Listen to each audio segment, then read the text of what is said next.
ত্রিপুরায় বাংলাদেশ মিশনে হামলার প্রতিবাদে ভারতীয় হাইকমিশনার প্রণয় ভার্মাকে পররাষ্ট্র মন্ত্রণালয়ে তলব করে প্রতিবাদপত্র দিয়েছে বাংলাদেশ।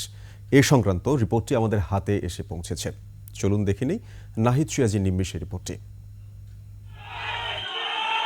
ভারতের ত্রিপুরার রাজধানী আগরতলায় বাংলাদেশের সহকারী হাইকমিশনে হামলা চালায় হিন্দু সংঘর্ষ সমিতি। স্থানীয় আইন প্রয়োগকারী সংস্থার সদস্যদের উপস্থিতিতেই তারা বাংলাদেশের জাতীয় পতাকা অবমাননা করে এবং সহকারী হাইকমিশনের অভ্যন্তরে সম্পত্তিরও ক্ষতি করে। এই হামলাকে পূর্ব পরিকল্পিত বলে উল্লেখ করে ঢাকা। দায়ী করা হয় আইন শৃঙ্খলা বাহিনীর নিষ্ক্রিয়তাকেও।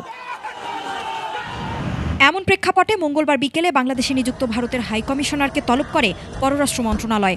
বিকেল 4টির দিকে সেগুনবাগিচায় যান প্রণয় ভার্মা। আধা ঘন্টার বৈঠকে তার হাতে প্রতিবাদপত্র দেন পররাষ্ট্র মন্ত্রণালয়ের কর্মকর্তারা। পরে সাংবাদিকদের সাথে কথা বলেন ভারতীয় হাইকমিশনার। বলেন, দুদেশের সম্পর্ক বহুমুখী। একটি বিষয়কে কেন্দ্র করে দুই দেশের সম্পর্ক আটকে থাকার কারণ নেই।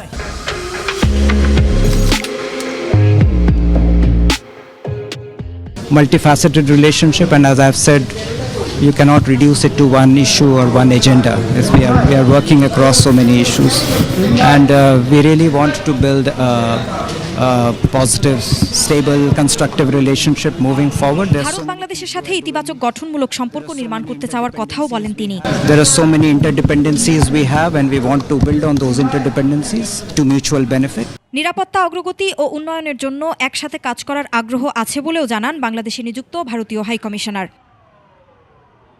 এদিকে আগরতলায় ভিসা সেবা স্থগিত করেছে বাংলাদেশ। নাহিদ সিরাজি নিম্মি, 21 টেলিভিশন, ঢাকা।